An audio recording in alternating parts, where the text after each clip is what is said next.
Hey there, Steve Nixon here with Freejazzlessons.com. Thanks for joining me here for today's tutorial.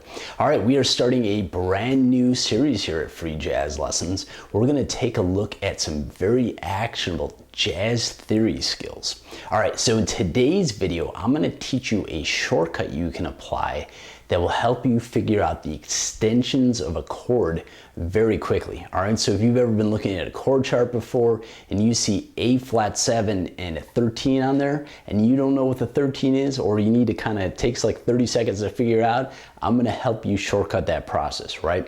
If you ever wanted to throw the ninth on top of a B flat chord and it just took you a little longer than you wanted to figure out what that 9 is, I'm gonna show you that shortcut right now that's gonna shortcut that time. All right, so let's step over to the piano and let's get started learning. Thanks. All right, now welcome to the piano. Now we're gonna accomplish two goals as we go through this tutorial, so follow along with me here. Goal number one, we're gonna learn more about what extensions of a chord really are. Okay, so that's goal number one. Number two, I'm gonna show you this shortcut that I talked about in the intro that's gonna help you figure out the extensions of the chord quickly. It's a nice little shortcut here. All right, so let's talk extensions here. Now, normally in a chord, right, we will have, let's just take a regular C major 7 chord, okay? We're gonna have the root of a chord, the third of a chord, the fifth of the chord, and the seventh of a chord. All right, so this is really what the fundamental chord tones are when we're playing jazz. We're gonna have the root, the third, the fifth, and the seventh. And it doesn't matter if I'm playing a C major 7 chord, a C minor 7 chord, a C7 chord, C minor 7 flat 5, you know, all these different qualities of the chord, they're all gonna have 1, 3, and 5, and 7 as the basic chord tones. Those are sort of our bread and butter chord tones here. Now, in jazz, we're usually gonna be playing bigger chords, more lush harmonies, okay? The chords are gonna be a little bit more complex. Now, the thing that gives it that rich sound are the extensions that we add on top, okay? So let's take our C major 7 chord we had in the beginning, 1, 3, 5, 7, right? Now, if this is 7, this is gonna be 8, right? And then here's gonna be 9, all right? So our extensions of the chord are 9, 11, and 13, all right? So no matter what chord you have, you're gonna have some sort of 9, some sort of 11, or some sort of 13 as options you can add on top of your chords, okay? So let's break that down. So here's scale degree 1, right? There's our 1. Here's 2, here's 3, 4, 5, 6, 7, 8, 9, right? There's my extension. 10, 11, 12, 13, all right? So 9, 11, and 13 are our options. Now, over different chord qualities, so for example, on minor 7, we may play different extensions of the chord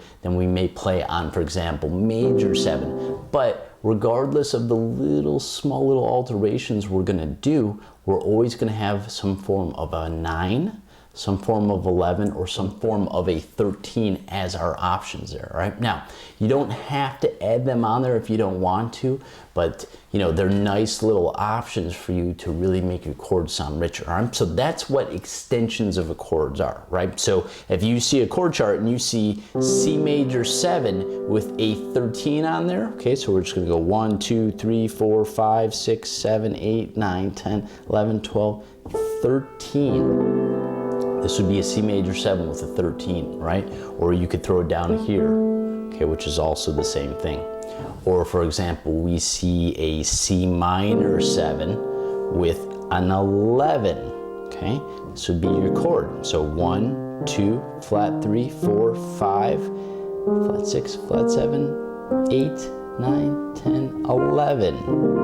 So that's your chord there, all right? So that's how extensions of the chords work themselves out, right? So if you want to take a little exercise, what you could do is you could just sit down and play some random chords where you say, okay, I'll play a D7, right? And try to figure out what the 9 is. Try to figure out what the 11th is, what the 13th is. Play an E minor 7, okay, here's the 9, you know, here's the 11, here's the 13. get comfortable with it in terms of visualizing on the keyboard, but also get used to the sound of these extensions as well, because that's just as important. You know, this isn't, music theory is got a little bit of a left brain aspect to it to a certain extent, but ultimately it's also about enriching your ear musically as you learn more about jazz theory. All right, so that's goal number 1. Get comfortable with the 9, 11, and the 13.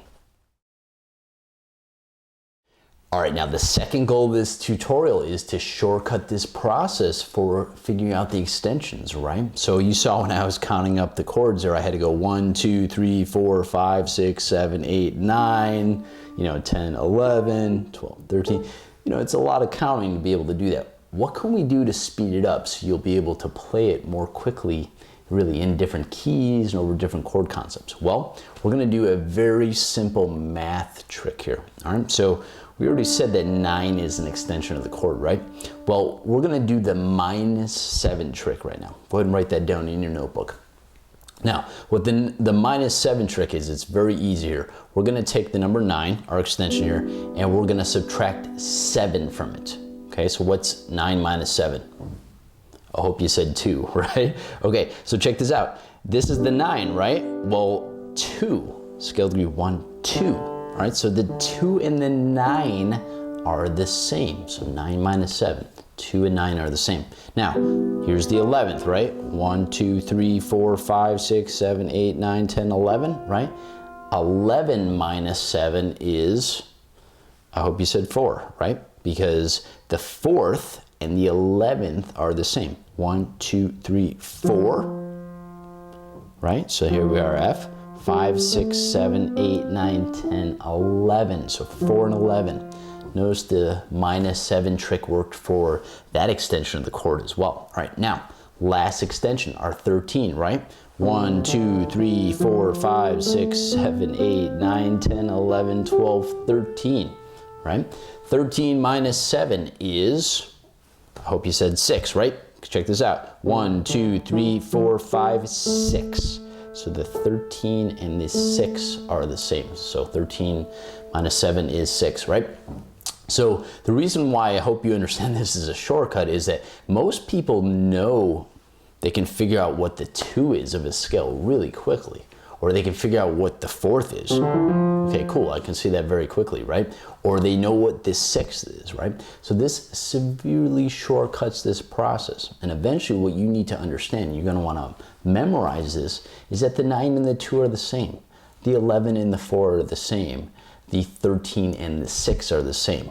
While you're memorizing that principle though, you can just think that -7 trick, right? So very important part of jazz harmony to be able to understand what these extensions are.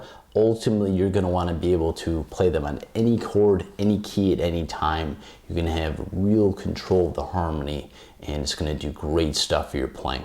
All right, enjoy your practice. Try throwing these extensions in to some of your tunes, some of your new chord voicings you're learning, and explore the sound of them as well, right? So take it past the point of just figuring out the notes.